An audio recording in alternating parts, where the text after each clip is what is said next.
The phone call came at 3 a.m., my sister's voice breaking with tears as she told me Dad had suffered a massive heart attack. I abandoned everything, my fashion career, my London apartment, my future, and emptied my savings for a one-way ticket home. I'd always been the dutiful daughter, even from across an ocean. But when I walked into that hospital room and found it empty, no record of my father ever being admitted, I knew. The desperate midnight summons wasn't about love or family. It was about the $8.2 million inheritance coming to me in 3 weeks. They'd faked my father's death to bring me back into their reach. Their mistake wasn't the elaborate lie. It wasn't even their grotesque manipulation of my grief. Their mistake was thinking I was still the naive girl who left home 5 years ago. They taught me that blood means nothing when there's money involved. Now I would teach them something in return. The daughter they thought they could control had learned to play their game, and unlike them, I was playing to win. Just before we get back to it, I'd love to know where you're watching from today, and if you're enjoying these stories, make sure you're subscribed, because tomorrow's special episode is one you definitely don't want to miss. The shrill ring of my phone cut through the darkness of my London apartment, jerking me from sleep at 3:17 a.m. I fumbled for it, squinting at the screen. Elise. My sister never called, especially not at this hour. Hello? My voice was thick with sleep. Emma? Oh God. Emma. Elise's voice cracked, punctuated by what sounded like sobbing. It's Dad. He's had a heart attack. A bad one. They don't know if he's going to make it. My body went cold as I sat up, suddenly wide awake. What? When? Is he in surgery? They rushed him to Hartford General an hour ago. Mom's a wreck. Eric is with her, but Dad was asking for you before they took him back. Her voice broke again. The doctors said we should prepare for the worst. You need to come home, Emma. Now. I was already out of bed, switching on lights, my mind racing. Dad had always been healthy. Tennis 3 times a week, annual physicals, the occasional bourbon his only vice. But he was 63 now, and heart attacks didn't discriminate. I'll be on the next flight, I promised, my throat tight. Tell him to hang on, okay? Tell him I'm coming. After hanging up, I stood frozen for a moment, trying to process what was happening. Then I was moving, throwing clothes into a suitcase, calling airlines, my hands shaking so badly I had to redial twice. 4 hours later, I was standing in my design studio, explaining the situation to Marion, my mentor and boss at Harrington Fashion House. The morning light streamed through the windows, illuminating the half-finished designs for the upcoming showcase. My showcase, the one that could finally cement my place in London's competitive fashion world after 3 years of relentless work. Family emergency? Now? Marion's perfectly sculpted eyebrows rose as she looked at my packed suitcase. Emma, the Phillips presentation is in 5 days. We've committed to delivering the full spring collection. Do you understand what you're jeopardizing? My father might be dying, I said, my voice breaking. I have to go. Marion's expression softened slightly. Of course you do. But I can't hold your position on this project. When you return, if you return, we'll have to reevaluate. Translation. I was throwing away everything I'd worked for. But what choice did I have? I understand, I said, though. The words felt like glass in my mouth. The journey to Connecticut was a blur of airport terminals, overpriced coffee, and anxiety. I'd drained my savings account for a last-minute business class ticket, the only seat available, and spent the flight alternating between troubled sleep and frantic attempts to reach someone at Hartford General. Strangely, no one seemed able to connect me to my father's room or provide updates on his condition. During my layover in New York, my phone pinged with a text from Margaret, our elderly neighbor who'd been like a second mother to me growing up. Be careful, Emma. Things aren't what they seem. I immediately called her back, heart pounding, but a man's voice answered, her son apparently, saying she was resting and couldn't come to the phone. When I pressed for details, he hung up. As the plane descended toward Hartford, memories of my complicated family dynamic surfaced. Dad had always been my champion, encouraging my design dreams even when Mom thought fashion was a waste of my real potential. He'd stood up for me when I'd announced I was moving to London, while Eric and Elise had accused me of abandoning the family business, Walker Real Estate, a modest company that had provided a comfortable living but never inspired passion in me. Then there was the matter of Grandpa Walker's inheritance. Unlike my siblings, who had received their shares of his estate immediately after his death, mine had been placed in a trust that would mature on my 30th birthday, just 3 weeks away. The strange condition: I would only receive it if I pursued a career outside the family business. To ensure at least one Walker breaks the mold, Grandpa had written in his will, a final vote of confidence that had simultaneously warmed my heart and driven a wedge between me and my siblings. Eric was waiting at baggage claim, his tall frame easy to spot. My brother had always been handsome in that preppy Connecticut way: sandy hair, strong jaw, perpetually tanned from golf. But something seemed off about his appearance today. His expression was somber, yet his eyes lacked the redness of recent tears. He hugged me stiffly. Thank God you're here. How's Dad? Has there been any change? I asked immediately, searching his face. Eric hesitated just a beat too long. It's touch and go. The doctors are doing everything they can. I want to go straight to the hospital, I insisted as he grabbed my suitcase and started walking toward the exit. Of course. But his pace slowed. Though Mom was hoping you might drop by the house first to freshen up. The whole family's gathered there for support. The whole family? I frowned. Our extended family was scattered across the East Coast. How bad is it, Eric? Let's just get you to the car, he said, avoiding my eyes. As we drove through town, I noticed significant changes since my last visit. New developments bearing the Walker Real Estate logo stood where family farms had once sprawled. A shopping complex now occupied what had been Henderson's Orchard. Eric followed my gaze and smiled slightly. Impressive, right? We've expanded considerably. In the last 2 years, Dad's vision has really transformed this place. It must have required significant investment, I observed. Eric's knuckles whitened on the steering wheel. We've had some very supportive investors. When we pulled into the driveway of my childhood home, a colonial-style house that had been in the family for generations, I was surprised to see several expensive cars parked outside. One I recognized as belonging to Bernard Whitfield, our family's attorney. Why is Bernard here? And is that Uncle Thomas's Porsche? I asked. Everyone's rallied around Mom during this difficult time, Eric said vaguely. Let's go inside first, then I'll take you to the hospital. No, I said firmly, unclicking my seatbelt. Hospital first. I've been trying to get information about Dad's condition for nearly 24 hours now, and no one will tell me anything concrete. I need to see him. Eric sighed. Fine. Hartford General was a 15-minute drive, passed in uncomfortable silence. When we arrived, Eric led me to the cardiac care unit with a confidence that suggested he'd been here multiple times in the past day. But when we approached the nurse's station, the charge nurse looked confused. Room 417, Eric told her. Charles Walker. The nurse frowned, typing into her computer. I'm sorry, we don't have any patient by that name. That's impossible, Eric insisted. He was admitted yesterday. Heart attack. Sir, I've been on shift since yesterday afternoon. We haven't admitted anyone named Walker, and 417 has been empty since Tuesday.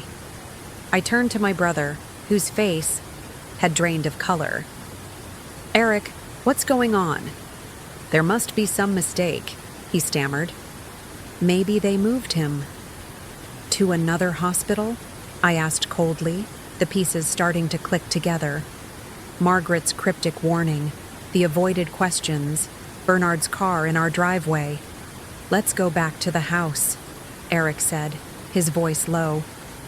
I can explain everything. Is Dad even sick?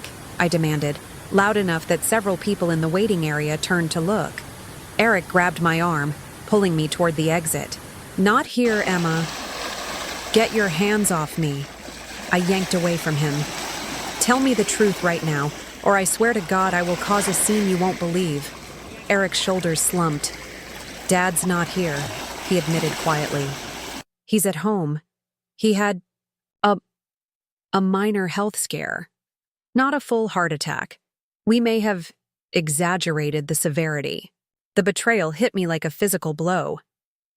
You lied to get me here? I gave up everything. We needed you to come home, Eric interrupted, his voice urgent. It's important, Em. Family important. I'll explain in the car. But he didn't explain. Not really. The drive back was filled with vague statements about family duty and how I'd been away too long. By the time we pulled back into the driveway, my shock had hardened into fury. I stormed into the house ahead of Eric, following the sound of voices to the dining room. There sat my family, not around a table set for a somber meal during a health crisis, but surrounded by documents and laptops. Mom, looking perfectly put together in her pearl earrings and cashmere sweater. Elise, whose tearful phone call had sent me racing across an ocean, now calmly sipping coffee. Bernard the lawyer reviewing papers.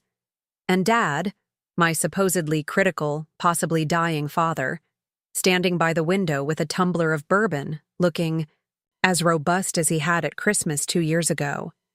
They all froze when I entered, a tableau of guilt. Emma? Dad recovered first, setting down his drink and moving toward me with arms outstretched. Sweetheart, you're home. I stepped back, avoiding his embrace. Don't you dare. Mom stood, smoothing her slacks. Emma, I know you must be confused. Confused? I'm not confused. I'm furious. You lied to me. You made me think Dad was dying. We needed you to come home, Elise said, as if that explained everything. For what? What was so important that you had to fabricate a medical emergency? The family exchanged glances, and Bernard cleared his throat uncomfortably. Perhaps we should all sit down, Dad suggested. Have some lunch, and we can explain everything calmly. I don't want lunch. I want the truth. Now. Dad sighed. There was a situation developing with the family business. We needed to discuss it with you in person, not over the phone. A situation so dire it justified making me think you were on your deathbed? We may have overreacted, Mom admitted, not looking particularly remorseful. But Emma, we were worried about you all alone in London. It's time you came home where you belong, especially with your birthday coming up. My birthday, and with it, access to my inheritance. This is about the money, isn't it? I said slowly, the realization dawning. Grandpa's trust. The momentary flicker in Dad's eyes confirmed it before he could mask it with fatherly concern.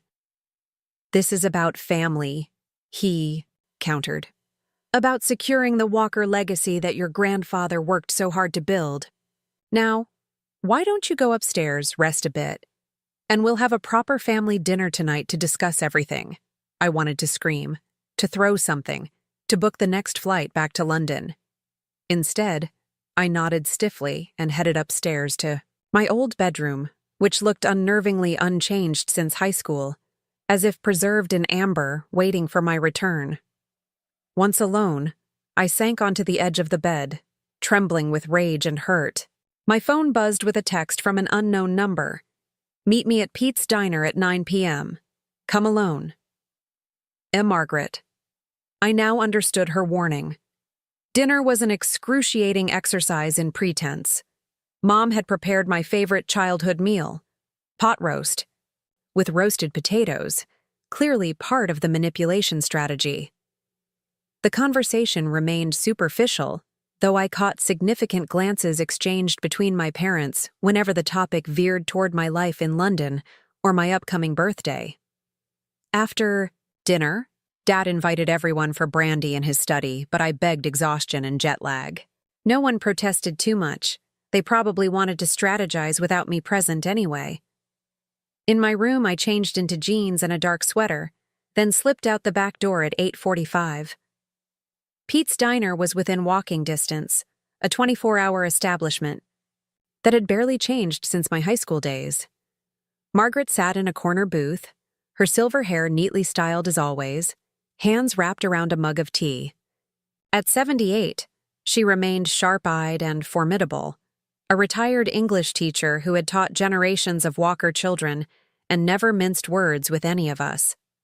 "I wasn't sure you'd come," she said as I slid into the booth. "I almost didn't," I admitted. "What's going on, Margaret? Why did they really bring me home?" The waitress appeared and I ordered coffee, waiting until she departed before leaning forward. "They faked a heart attack, Margaret. Who does that?" "Desperate people," she replied, her voice low. "Your family's in trouble, Emma. Serious trouble." "Financial trouble?" She nodded. "The company expanded too fast. Your father leveraged everything on some developments that aren't working out.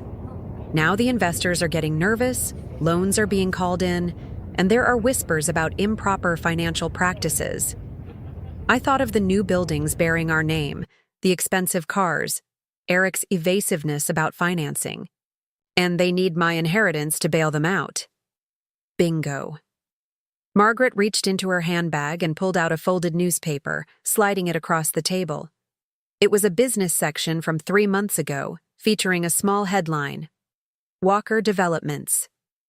Faces investor lawsuit. Construction halted on Lakeside project. "This is just the tip of the iceberg," Margaret continued. "I've been watching them scramble for months. Your mother's been selling her jewelry. Your father's golf club membership is suddenly on hold. And Eric's been making some very strange new friends, the kind that charge interest rates that don't exactly align with banking regulations." "Why are you telling me this?" I asked, though I already knew, because your grandfather was my friend, and he set up that trust the way he did for a reason. Her eyes, faded blue but still intense, held mine. "Charles was always too reckless, too eager to expand without proper foundations. Malcolm, your grandfather, feared what would happen if Charles ever got control of the entire family fortune. That's why he protected your portion." The coffee arrived, and I wrapped my hands around the warm mug, trying to process everything. "So, what do I do?" "That depends," Margaret said. "Do you want to save your family or save yourself?" I barely slept. That night, Margaret's question echoing in my mind. By morning, I had decided on a strategy. I would appear to cooperate while gathering information. I needed to understand exactly what my family was planning before I could decide how to respond. At breakfast, I apologized for my overreaction. The previous day, explaining that the shock and jet lag had gotten the better of me. The relief on their faces would have been comical if the situation weren't so disturbing. "We understand completely, sweetheart," Mom said, squeezing my hand. "We should have been more sensitive about how we brought you home." "I'm just glad Dad's okay," I replied with practiced sincerity. "And I'm here now, so let's talk about what's really going on." Dad exchanged a glance with Mom before clearing his throat. "After breakfast, Bernard is coming over to explain some opportunities for the family business. Opportunities where your participation would be particularly valuable." "My participation," I repeated, "or my inheritance?" Another glance between my parents. "Both," Dad admitted. "Your grandfather's trust is about to mature, and the timing couldn't be more perfect for a significant investment in the family business." Perfect for whom? I wondered, but kept the thought to myself. Bernard arrived precisely at 10, briefcase in hand, his balding head shining under the dining room chandelier as he spread documents across the table. The family lawyer had always reminded me of a turtle, slow-moving, deliberate with small eyes that rarely blinked. "Emma, wonderful to see you," He greeted me with professional warmth. I understand there was some confusion about why you were called home, but I assure you this is a matter of great importance to your family's future. So I've gathered. Bernard launched into what sounded like a well-rehearsed presentation about the exciting growth of Walker Real Estate and its expansion into development projects. According to him, the company had temporarily overextended its resources pursuing opportunities that would ultimately yield tremendous returns. What was needed now was a strategic influx of capital to bridge the company through this momentary liquidity challenge. And that's where your inheritance comes in, he concluded. The trust your grandfather established for you matures in 3 weeks, at which point you'll have access to approximately $8.2 million in liquid assets and property holdings. I tried not to show my surprise at the amount, far more than I'd realized. No wonder they were so desperate. We're proposing that you invest the full amount into Walker Developments as a family limited partner, Bernard continued. The papers I've prepared would transfer the assets directly from the trust into the company upon maturity. All of it? I asked. That seems rather extreme. The situation requires decisive action, Dad interjected. Half measures won't be sufficient. Nodded thoughtfully, as if considering. I'd like some time to review the documents. Of course, Bernard smiled thinly. Though we would need your commitment rather soon. There are time-sensitive matters at play. I'm sure there are, I murmured. After Bernard left, Eric offered to take me on a tour of the company's developments. A transparent attempt to impress me with what my money would be supporting. I accepted, using the opportunity to ask seemingly innocent questions that revealed far more than Eric realized about the company's precarious position. We drove past half-finished luxury condominiums where no workers were present, just waiting on some permit approvals. A shopping center with mostly empty storefronts, the anchor tenants are finalizing their contracts, and an office complex that looked suspiciously like it had been abandoned mid-construction, redesigning some elements to better serve the client's needs. It looks like you've been busy, I observed as we pulled away from the last site. How are all these projects being financed? Eric shifted uncomfortably. Various investors, banks, the usual channels. And these investors, they're happy with the progress?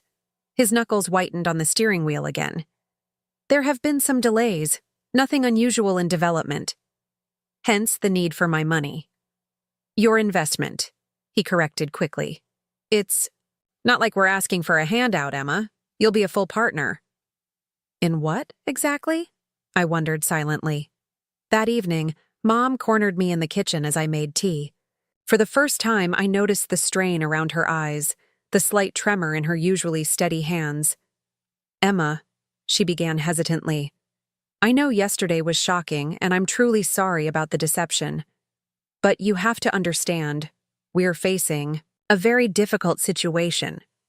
So explain it to me, Mom. The truth this time. She glanced toward the doorway, then lowered her voice. Your father has mortgaged everything.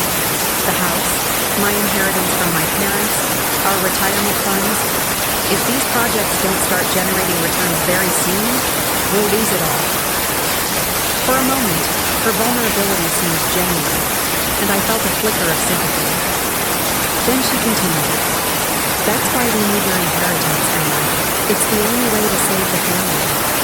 And there it was. Not, we need your help, or we need your business expertise, but we need your inheritance. As if the money were already theirs to claim. I need some time to think, I said, taking my tea and retreating to my room. That night, I carefully examined the documents Bernard had left, photographing key pages with my phone. The legal language was dense, but the intent was clear.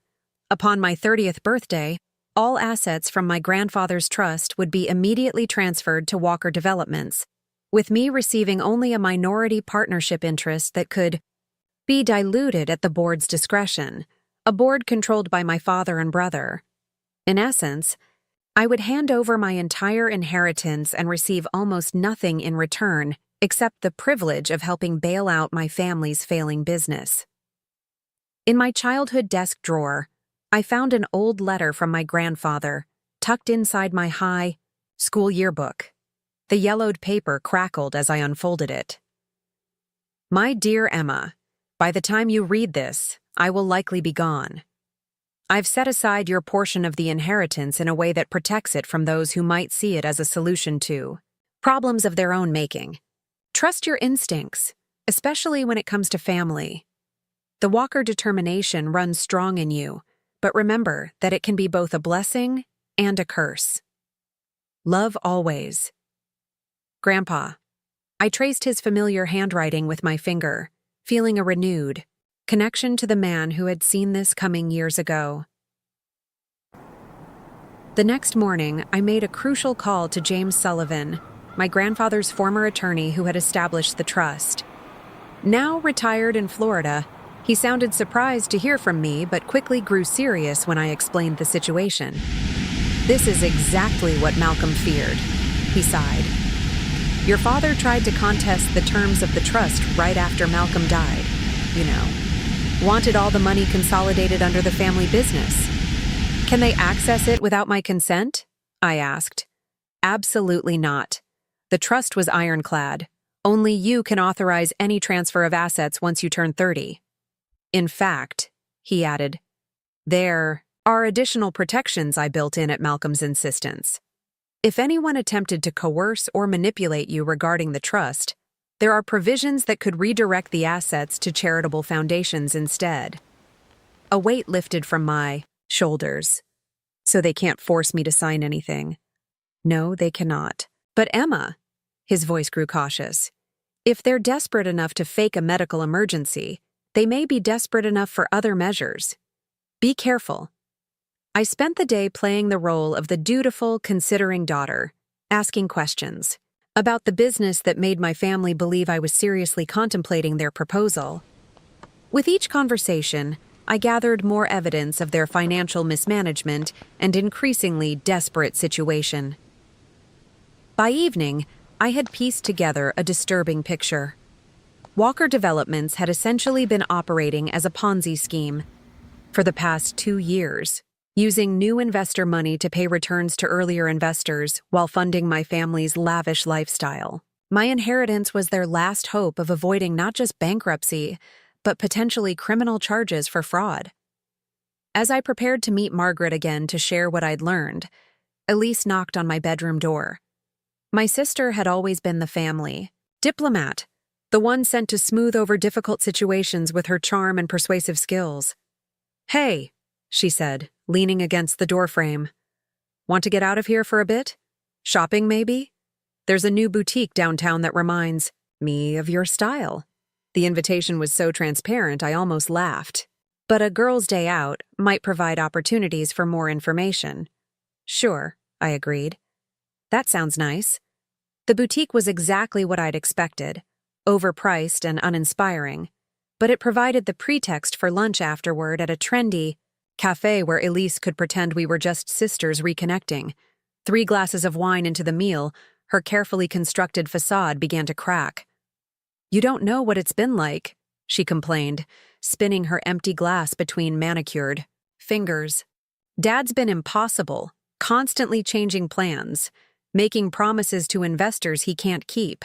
And Eric's no better. He's been siphoning money to his own accounts for months, thinks no one notices. I kept my expression neutral, encouraging her to continue. That must be stressful. Stressful? It's a nightmare. Last month, I had to talk Dad out of using Mom's trust fund for a ridiculous marina project. Can you imagine? The only money we have left that isn't tied up in these disasters. I thought Mom already contributed her inheritance, I said, recalling our kitchen conversation. Elise rolled her eyes. She told you that? Classic Mom? Always playing the martyr? No, she's kept her trust fund separate. Smart woman. She leaned forward conspiratorially. Between us, I think she's preparing for the worst. She's been moving assets into her maiden name for months. Interesting. So even my mother didn't fully trust the family business she was pressuring me to invest in. What happens if I don't sign? Over my inheritance? I asked casually. Elise's expression darkened. Don't even joke about that. We're talking bankruptcy, lawsuits, maybe worse. Dad's been dealing with some unorthodox financing sources, people you don't want to disappoint. Sounds serious. It is. She grabbed my hand suddenly. Emma, I know how this all looks. The way we got you home was wrong, but we're still family. We need to stick together. I squeezed her hand, wondering if there was any genuine concern for me in her plea, or if I was simply the solution to their problems. I'm thinking about it, Elise. I really am. That evening, I met with Dylan, my high school boyfriend who now worked as a financial crimes investigator with the state. We'd reconnected through a carefully worded message that didn't reveal too much, but suggested I needed professional advice. He agreed to meet at a coffee shop one town over, where we were unlikely to be recognized. Dylan had grown from a lanky teenager into a broad-shouldered man with serious eyes and a quiet confidence. If he was surprised by my sudden reappearance in his life or my cryptic request, he didn't show it. So, he said after we'd exchanged brief pleasantries, "What's this about potential financial fraud you wanted to discuss hypothetically?" I laid out the situation in general terms, without specifically naming my family. Dylan listened intently, occasionally asking clarifying questions that revealed his sharp, analytical mind. "Based on what you're describing," he said finally, "we're looking at potential wire fraud, securities fraud, investor deception, and possibly money laundering, depending on the unorthodox financing sources you mentioned." "How serious are we talking?" "Federal charges serious. Years in prison serious." His eyes narrowed. "Emma, this hypothetical family of yours, they're in deep trouble if even half of what you're describing is accurate. And if someone were aware of these activities but didn't report them, they could be considered an accessory after the fact, particularly if they provided financial support that prolonged the fraudulent activities." He paused. "Are you in danger?" The question caught me off guard. "I don't think so. Why?" "Because people facing this kind of exposure sometimes make desperate choices." He lowered his voice. "If this is about your family, and I think we both know it is, be careful. Document everything, but watch your back." That night, I created a secure cloud folder and uploaded all the evidence I'd gathered. Photos of documents, recordings of conversations, Connecticut being a one-party consent state for recording, notes from my conversations with Margaret, James, Sullivan, and Dylan. I also wrote a detailed timeline of events since the fake heart attack call, while the details were fresh in my mind. The next morning, Dad announced that a major investor was coming to town in 3 days and needed assurance of new capital, creating an artificial deadline for my decision. The staged urgency was transparent, but it provided a perfect time frame for my counter-strategy. 3 days should be enough, I agreed. I just need to make a few calls to tie up loose ends in London. The relief on Dad's face was palpable. He believed I was capitulating. While my family thought I was reluctantly coming around to their plan, I was building a case against them. Margaret introduced me to her nephew, a private investigator who specialized in financial crimes. For a substantial fee paid from my emergency credit card, he provided a comprehensive report on the family's hidden assets, offshore accounts in the Caymans, property under shell companies, and evidence of systematic financial misrepresentation, spanning years. With each discovery, my resolve strengthened. This wasn't just about protecting my inheritance anymore. It was about justice for the community members whose investments had been squandered, the contractors who hadn't been paid, and the employees whose livelihoods were in jeopardy because of my family's greed and mismanagement. Dylan helped connect me with the appropriate regulatory authorities, and James Sullivan arranged for formal complaints to be filed with multiple agencies, timed to coincide with the deadline my father had established. The evening before I was supposed to sign the papers, the family organized what amounted to an emotional ambush. A gathering of extended family members, all with prepared speeches about Walker family loyalty and the importance of standing together in difficult times. Cousins I hadn't seen in years suddenly appeared, aunts and uncles made pointed comments about family obligations, and even my mother's normally reserved brother made an appearance to emphasize the Walker legacy.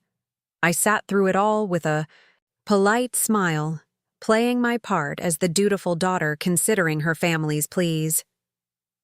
When Dad called for a toast to family unity and future prosperity, I raised my glass with the others, all the while knowing that by this time tomorrow, their carefully constructed facade would come crashing down. That night, as the house finally quieted, I sat at my childhood desk and wrote out exactly what I would say the next morning when Bernard arrived with the final documents. The words flowed easily now that I had clarity about what needed to be done. My phone buzzed with a text from Dylan. Everything in place for tomorrow. Are you sure about this? I thought about my grandfather's letter, about Margaret's unwavering support, about the community members who would lose their savings if the scheme continued. Most of all, I thought about the calculated deception that had brought me home. The fake tears, the imaginary heart attack, the willingness to exploit my love for my father to get what they wanted. I'm sure, I texted back. Time to end this. Woke before dawn on the day of reckoning, my mind surprisingly clear. For a moment, I lay in my childhood bed, staring at the faded glow-in-the-dark stars my father had helped me stick to the ceiling when I was 8. The memory stung. That caring father felt worlds away from the man who had orchestrated this elaborate deception. By 7 a.m., I was dressed in the most professional outfit I'd packed. A charcoal pencil skirt and cream blouse that projected both confidence and seriousness. The house was already stirring, an unusual energy vibrating through the halls. Mom was in the kitchen arranging pastries on the good china, the one reserved for special occasions. "You're up early," she commented, her eyes assessing my outfit. "And dressed for business." "It's a business decision, isn't it?" I replied mildly, pouring myself coffee. She paused, then gave me a tight smile. "It's a family decision. Bernard will be here at 9. Upstairs, I could hear Dad on the phone, his voice carrying that forced, jovial tone he used when assuring investors everything was proceeding wonderfully. Eric was presumably picking up Bernard, and Elise was likely still sleeping off yesterday's wine. With an hour to spare, I walked to the end of our street where Dylan waited in an unmarked car, engine running. "Last chance to back out," he said as I slid into the passenger seat. I handed him a USB drive containing copies of all the evidence I'd gathered. "Not a chance. Is everyone in position?" SEC, FBI, State Financial Crimes Unit, all standing by. "They'll move on my signal."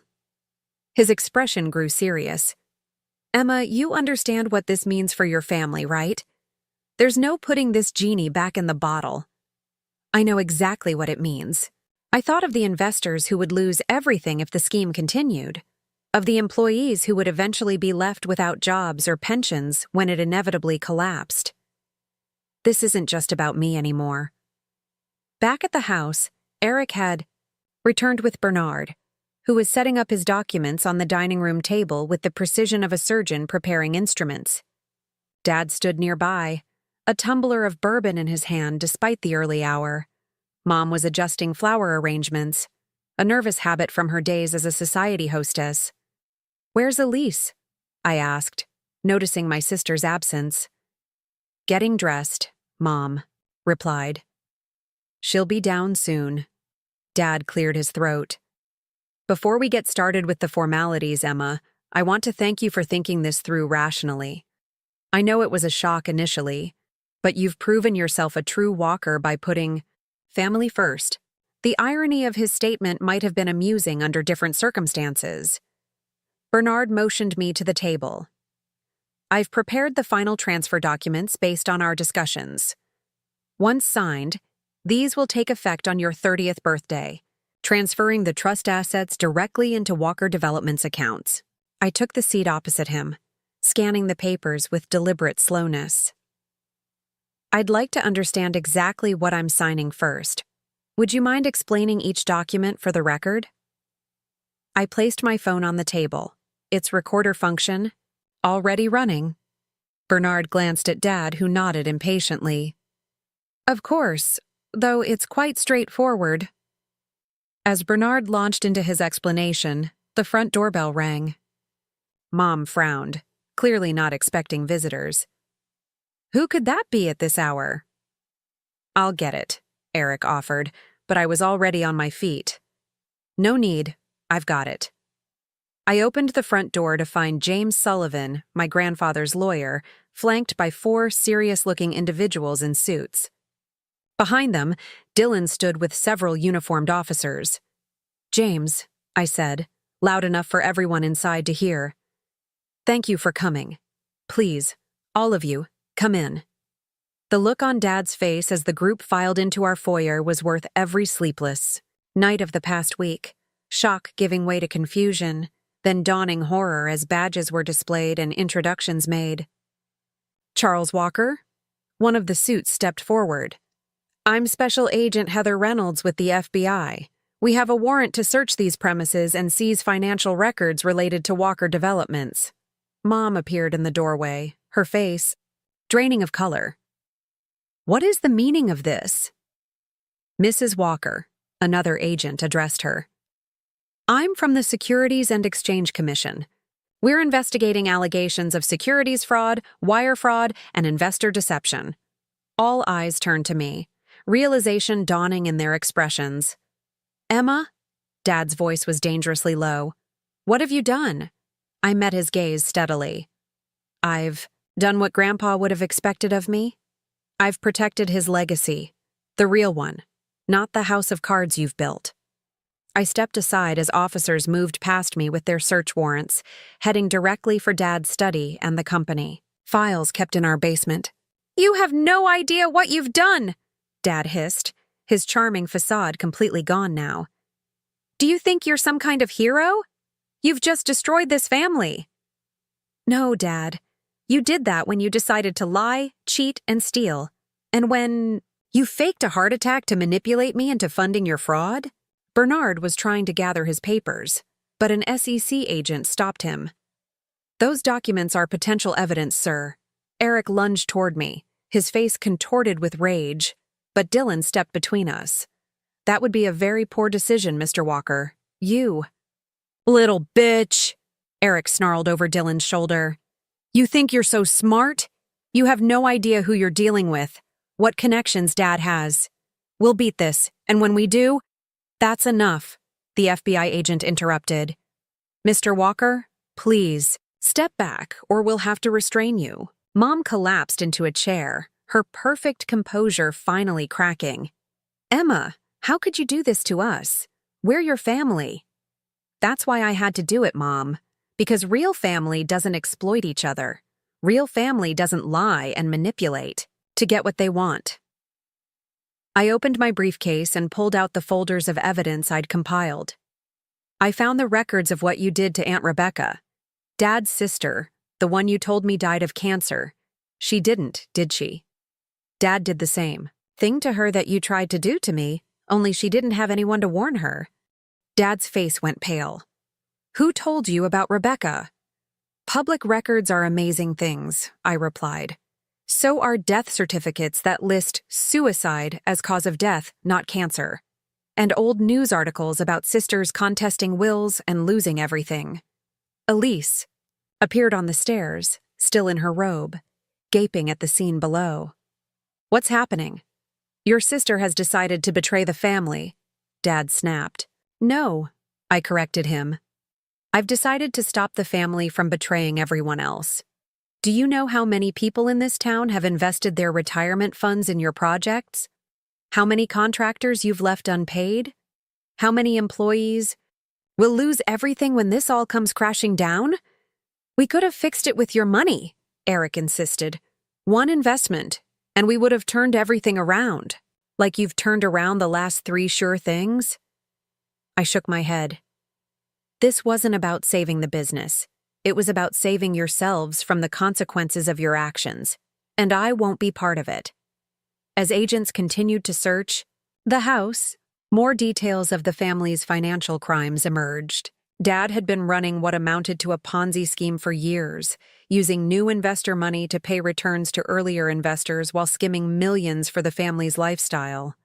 Mom had been complicit, helping to charm wealthy prospects at dinner, parties, and social events.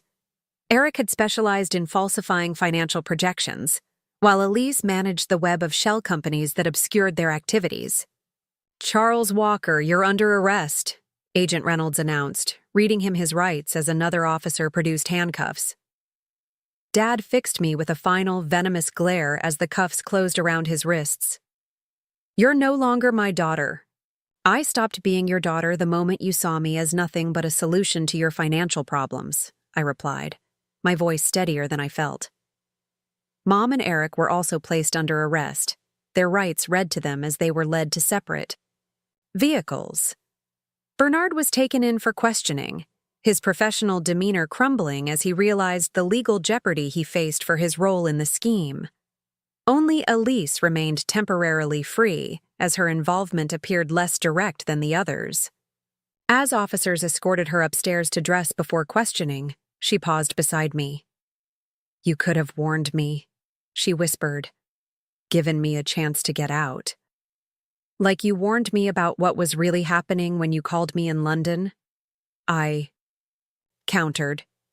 "You made your choice, Elise."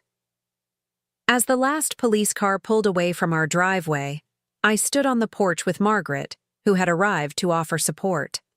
Neighbors had gathered on the street, watching the spectacle with shocked expressions. I knew the local news would be reporting on the arrests by evening, and my family's reputation would be shattered forever.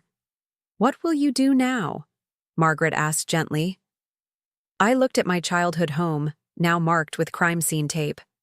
"First, I'm going to make sure every victim of their fraud gets as much restitution as possible. Then I'm going back to London, to whatever's left of my career." I paused. "Unless you think I'm running away?" She squeezed my hand. "I think you're finally free to live your own life, Emma. That's what Malcolm would have wanted." The weeks following, the arrests were a blur of legal meetings, depositions, and difficult conversations.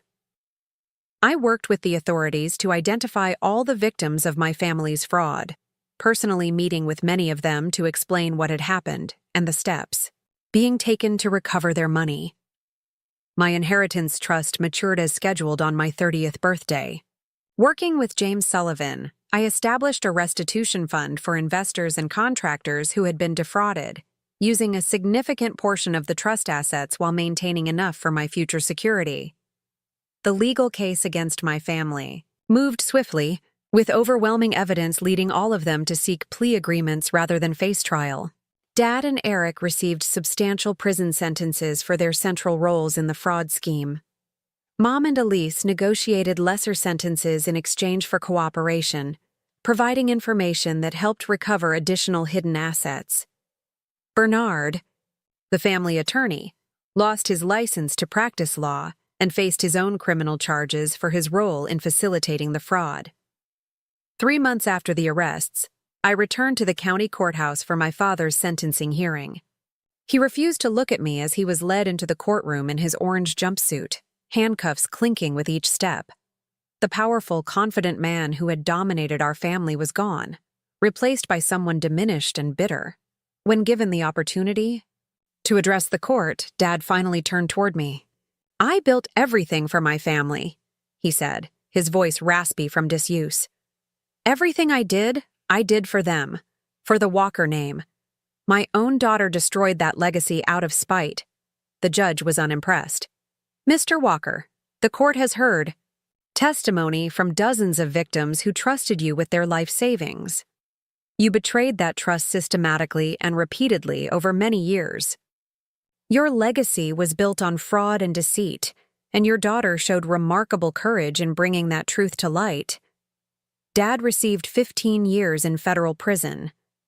As he was led away, he refused to meet my eyes one final time. Outside the courthouse, I found myself surrounded by people from town, former neighbors, family friends, and victims of the fraud, many of whom offered quiet thanks for my actions. Some had lost significant amounts in my family's schemes, but most seemed to appreciate that someone had finally stopped the cycle of deception. One elderly couple approached me hesitantly. The woman clutched her purse with gnarled hands, her husband supporting her with a gentle arm around her waist. "You don't know us," the man began, "but we invested our entire retirement with your father 5 years ago. We thought we'd lost everything." "I'm so sorry," I said, the familiar weight of guilt settling over me even though the crimes weren't mine. "No, dear," the woman interrupted. "We wanted to thank you. The restitution fund you established. We received our first payment last week. It won't replace everything, but it means we can keep our home." Tears pricked my eyes as they moved on, replaced by others with similar stories. Each conversation reinforced that I had made the right choice, despite the cost to my family. As the crowd dispersed, I noticed a familiar figure waiting by a car across the street. Elise, out on bail pending her sentencing. She looked different, thinner, with dark circles under her eyes and none of her usual perfect makeup. I hesitated, then crossed to meet her. "I didn't expect to see you here," I said. "I wasn't sure I'd come," she admitted. "But I needed to see you. To say I'm sorry, for whatever that's worth now." "Why did you go along with it, Elise? You must have known it would all fall apart eventually." She laughed bitterly. "That's the Walker way, isn't it? Keep pushing forward. Never admit defeat. And when things go wrong, find someone else to blame." She looked down at her hands. "I've had a lot of time to think lately. About who I became in that house, under Dad's influence. It wasn't who I wanted to be. And who do you want to be now?" "I don't know yet, but not someone who would hurt others to save herself." She met my eyes directly. "I testified against Dad and Eric yesterday. Told them everything, including the offshore accounts they thought I didn't know about." I nodded, understanding what this admission had cost her. "Good luck with your sentencing. Emma," she called as I turned to leave. "For what it's worth, I really am sorry about the phone call. About London." "I know," I said, and was surprised to realize I did. 1 year later, I stood in the newly renovated space that had once housed Walker Real Estate's main office. The family name had been removed from the facade, replaced with Community Development Partners, the nonprofit I had established with the remainder of my inheritance to help rebuild what my family had damaged. The organization focused on completing abandoned development projects ethically, creating jobs, and investing in sustainable local businesses. A portion of all profits went directly to the continued restitution fund for fraud victims. Margaret had joined the board of directors, along with several respected community leaders and financial ethics experts. Dylan provided occasional consultation.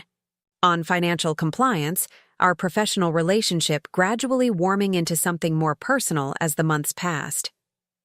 With the legal proceedings largely concluded, I had finally returned to London to salvage what remained of my fashion career. To my surprise, Marion had followed the story of my family's fraud and my role in exposing it.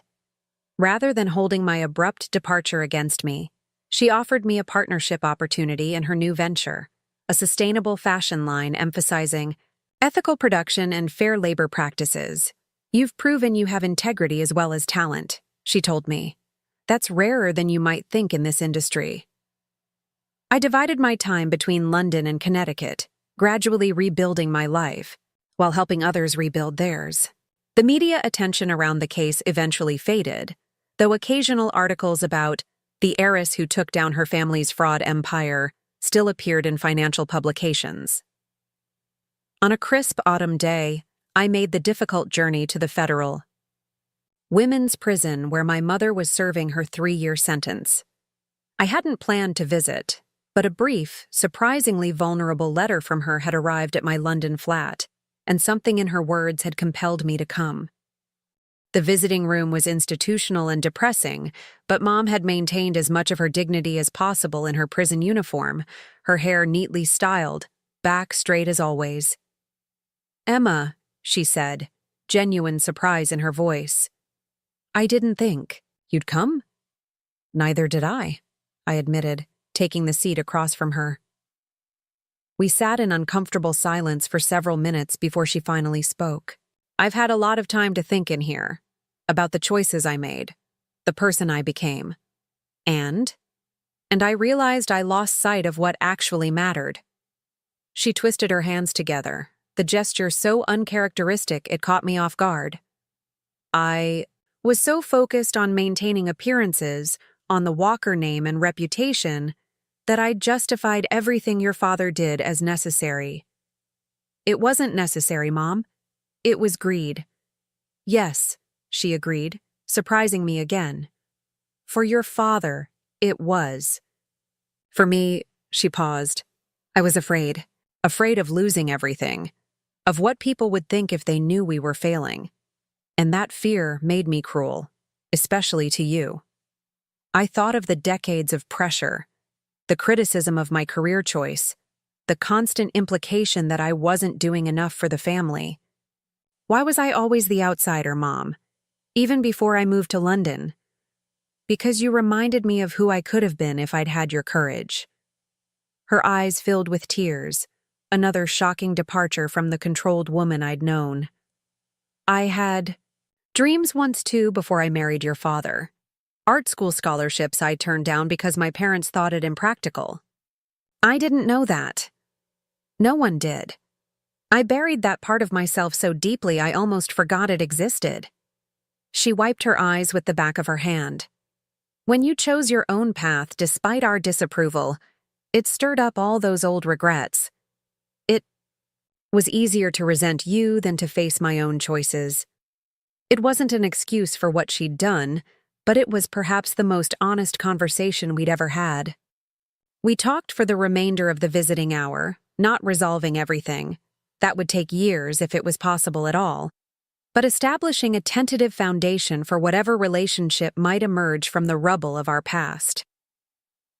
As I prepared to leave, Mom asked the question I'd been expecting all along. "Have you visited your father?" "No," I said. "I don't think I can." She nodded. "He wouldn't see you anyway. His pride wouldn't allow it." "That sounds like Dad." "Emma," she called as I stood to leave.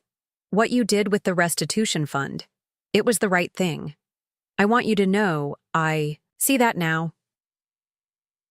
3 years to the day after my family's arrests, I stood on the rooftop terrace of my London flat, watching the sunset paint the city skyline in brilliant orange and pink. My phone buzzed with a text from Dylan, who was flying in the next morning to spend a long weekend. Margaret had sent photos of the community garden project our foundation had just completed on what had once been an abandoned Walker Developments. Property Elise, recently released from her 14-month sentence, had started working with a prison reform advocacy group, channeling her communication skills into something meaningful. We exchanged cautious but increasingly warm emails every few weeks. Dad and Eric remained in prison, neither having shown any remorse or made any attempt to contact me.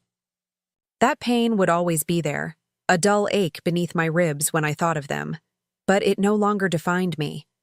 My phone rang. Marion, calling from the studio where final preparations were underway for our collection's debut at London Fashion. "Week, we've got a problem with the closing piece," she said without preamble. "I need you here." "On my way," I replied, already reaching for my coat. As I stepped out into the London evening, I felt a sense of peace that had been elusive for so long. The inheritance my grandfather had protected for me had ultimately served a greater purpose than he could have imagined, helping to right the wrongs committed in our family name. I had lost the family I was born into, but found the strength to build something new from the ashes, a life of purpose, integrity, and genuine connection. And perhaps that was the true legacy my grandfather had wanted for me all along. What would you do if the people who should love you most tried to steal everything from you? Would you forgive, or would you fight back? Let me know in the comments. And if this story of family betrayal and sweet justice resonated with you, hit that like button and subscribe for more real-life drama every week.